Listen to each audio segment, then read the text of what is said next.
They were, let's be straight, a bit of a shambles last night, weren't they? Well, I could see what he was trying to do. He was trying to please everybody. Like, everyone wanted to... Listen, we asked for a team that could fit all of these players in, but it just wasn't going to work when you don't have a striker. Do you know what I'm trying to say? We got Foden. We got to see Foden start, Bellingham start. We got to see, obviously, Cole Palmer start. That was the one for me, seeing Cole Palmer in that team alongside Foden. Yeah. Do you know what I mean? But everything just didn't work, did it? Then we got to see Anthony Gordon on the left as well. We've always been saying, we want to see a flying winger. We got it, and it's just too many attacking players. And he overthought it. And do you know what it is? I just think, I don't think he overthought. I just thought he just says, I thought he was just trying to please everybody. Like, yeah, but hang on. He took the handbrakes off. We usually see a defensive-minded team. Right. That weren't defensive. No, he absolutely wasn't, but there was no structure to it. Where was the striker? Why didn't you play with a striker? You've got an informed striker. Ollie Watkins is red hot right now. Why didn't he play? Well, he's played that kind of formation in the under-21s. He overthought it. No, he's done this in under-21s before without a striker. Right, well, this ain't under-21s. This is senior football, isn't it? I know, but he is an under-21s manager, so he's thinking, do you know what, I can try and... He's gone to a job interview and absolutely fluffed it. Nah, I'm not having that. Come on, he has. Listen, I just think that he's not overthought it, he's just thought it was too simple. That's what I think. And when you got good players, they'll make it work. I think that's what he felt, and it didn't work in that manner. I kind of admire the risk element of it. Daring to be great, trying to do something. There's a fine line between genius and insanity. Mate, if that had come off yesterday... Oh, mate. Then what are you saying? He's the next Johan Cruyff, isn't he? he's come up with something absolute... Woo! Who's this guy? Yeah, like, forward-thinking fella. Yeah. Like I said, there's a fine line between genius and insanity, and sadly, last night was a little bit insane. It didn't go right, and by the time they'd made changes, it were well out of the way. And not just that. Listen, I know that we're having a dig out of the manager and the tactics and all that type of stuff. Some of them players have got to hold their hands up, man. Come on, lads. You know how to defend, for crying out loud. What you're doing, it was like Keystone Cops at one point. If someone played the Benny Hill music for that, the winning goal, just stick the Benny Hill music on over that. It was absolute car crash football. I understand that, but it's one game that he's lost in that fashion. Yeah, I get that. Yeah. He's got another 3 to go. Oh, calm down. He does have I think his remit, he's got another 3 to go. He's got this weekend. Just this weekend, you're saying? He's got this weekend. Come on, let's not mess about. Let's not mess about it. I don't think... he's the one that said it yesterday. Right. Listen, I don't care what he said, right? Let's you're bang out of order, yeah. Let's have... And listen... He tried something yesterday. We all knew that well he tried something. Well done him. Yeah, we all try stuff. Yeah, he tried something different. Yeah, and it went wrong. Yeah, it went wrong, but there was all... Sometimes these things happen. Nah. You know, when you're trying something different, trying something a bit out of the box, it could blow up in your face. I'm going to give you some cold hard stats here now, right? You know that I'm cold hard. Here we go. And all you, I've heard you today, phoning in various radio stations saying that we owe Gareth Southgate a blooming apology. Jog on. Yeah. What are you talking about, man? Yeah, we do owe him an apology. No, we don't. He's very good at his job. You pipe the heck down. Oh, my gosh. What are you trying to say? He had 3 tournaments. He got a song out of them, boys. Hey, you got a song out of them, boys. Coley, listen, I know it's your birthday tomorrow, right? But don't get on the wind-up tonight. Nah, I'm not on the wind-up. You are on the wind-up. Get him back in.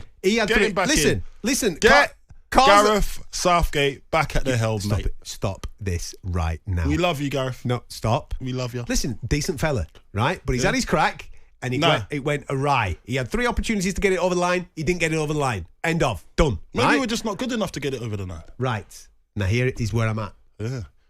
Here's the statement tonight. Go on. Let's discuss this, because there's talk about Tuchel wanting the England gig, right? And I've heard a few people on radio today, not just presenters, but also people ringing in. It's got to be an Englishman.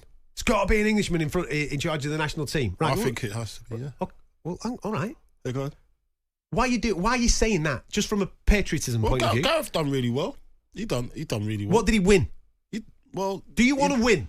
That's the question. You want to win. You want to win. So who's going to win this for you? Right then. Yeah, go on. There ain't going to be an English manager that's going to win it. Do you know why? Why? Because we do not breed elite managers. England do not do that. Take a look at the facts and stats that are smacking us all in the faces, right? Not one English manager has ever won the Premier League. Stop putting us down, man. No, I'm giving you facts and stats. The Premier League, not one of them, right? Mm-hmm. In my life, I'm 43 years of age, right? So since 1981, only 4 English managers have won England's top division. Only 4, right? And all of them were before I even went to high school, mate. Yeah. So before the Premier League even kicked in. Okay, let's expand it a little bit further. FA Cup. In the Premier League era, 2 English men have managed a team to go and win the FA Cup. In the Premier League era, 4 Englishmen have managed to manage a team to the League Cup. Do you know when the last time an English manager won the European Cup, or the Champions League, which we call it today? The last time? 1984. 40 years ago, pal. Brian Clough. Joe Fagan of Liverpool, 1984. Oh, is it? In the same year, if you want to expand it a little bit further to the UEFA Cup, or what is now known as the Europa League, Keith Birkinshaw of Spurs, 1984. Last English manager to win that. 40 years. We are not breeding elite English managers. So why do you want to put one in charge of the English national football team? Well, we almost won one. We almost got there. Almost. We didn't know. How many finals have we got to? We didn't. Did we win? We didn't win.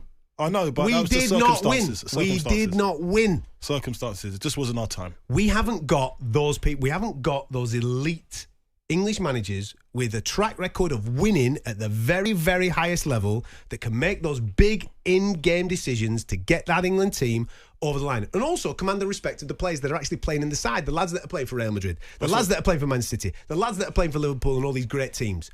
You need somebody at that figurehead of that side that they look to that sideline and go, I believe in him because he's been there, done it, and got the T-shirt. Sam Allardyce needs to come back. You're on the wine. Sam Allardyce could have been the one. Telling you, mate. Sam Allardyce. Oh, look what he done to that Bolton team. You had all those World Cup winners in that Bolton team, mate. Telling you, mate. Sam Allardyce was that guy. You are on the wind up today, aren't you? Look at you.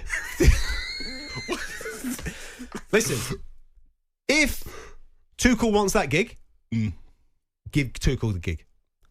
You need to go. Why do you think he's going to do a better job than Gareth Southgate? Why? What makes? I'm not saying that he will. On what evidence? Well, all right. Who are you? Who else are you putting forward? You putting forward Lee Carsley? People are putting forward Eddie Howe. People are putting forward. I wouldn't mind Eddie Howe. People are putting forward Graham Potter. I wouldn't mind those two. Why? Why not? What have they done? They don't need to do anything. All they need to do is try and command the team and get the team to buy into their ways. That's it. I don't think you need a world-renowned manager. You just need a manager that's going to get the team playing. And I think Eddie Howe's a good bet. He's managing at the top level. And maybe Graham Potter, because he's available, isn't he? So, and I did like Graham Potter whilst he was at Brighton. He had them playing some proper soccer. So, why not those two? Why are you saying Tuchel? I'm not all in on Tuchel. What I'm saying is, you have to look outside of England. We are not breeding elite managers. That's not what we're doing. And just give me the facts and stats. So let's look a little bit further afield. Is there a person available that is an elite coach, track record of winning, doing the business, can command respect, can manage egos? There's a lot of big players in there. Last night, like you just said, all those players got thrown on the pitch, right? There was no real direction to it. We didn't even play with a striker. But maybe he's satisfying the need of the media. Maybe he's satisfying the need of the fans. We're getting all the players on the pitch. No direction. You need a guy on the sideline to go, hang on a minute. I'm not frightened of dropping Phil Foden. I'm not frightened of dropping Jude Bellingham. I'm not frightened of dropping these people because I'm here to play a system. These players are fitting into my system and this is what we're going. We need a manager that's going to pick a left back. We ain't done that. Yeah, what's going on? You know, I suppose I'm going back to it. You know, he's played this system before for the 21s, right? A few times. And it worked. And they've won stuff like that. So he's thinking, I'm going to do it at this level too. And then it's blowing up in his face because you can't do it at. So are you saying that Lee Carl's But that's the only. No, I'm not saying he is. I'm just saying I can understand why he went for the no striker up front, the false 9. I understand why he done it. Mate, he said, yeah, we tried it at training 20 minutes yesterday. You're kidding me. That's what he said.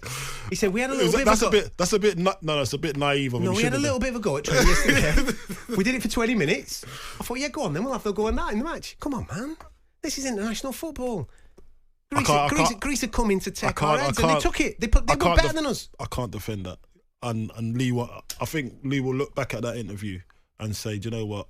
I messed up a little bit there with that point there because You can't come out and say you're coming to an international stage and you only done 20 minutes training on that shape, because it just looked like they just wanted to attack and they forgot about defending. None of them defended. No. There was no shape to it. They didn't even know how to defend. Yeah, it was madness. It was hard to watch at some stages, but yeah. But that's what happens. I think this is a teething period because there's a new manager that's come in, and Lee Carsley is the man for the job to come in interim wise because he's at under 21 level. But there could have been others that probably come in and do a job as well. You got the likes of Frank Lampard's available at the moment, someone like that. Hey, stop it. Eh? Stop. No, just not to like. I'm talking about interim. I'm just talking about interim, just to see them until they make a decision on the right manager. Do you know what I mean? So it could have been anyone. And Lee Carsley was the right man for the job at the time. And he is still the right man for the job because they've still got a few games left. So let's see it. We'll probably thump Finland that weekend. Probably will do that. 03717 223344. Listen, the question isn't necessarily about who you want in charge. The question is, why are we all, it has to be an Englishman. It has to be that guy. Just give it to the best guy. Find the best guy and give it the best guy. The Sports Bar with Jamie O'Hara and Jason Cundy. Monday to Thursday nights from 10 on AM, on DAB, via the talkSPORT app and on your smart speaker. talkSPORT.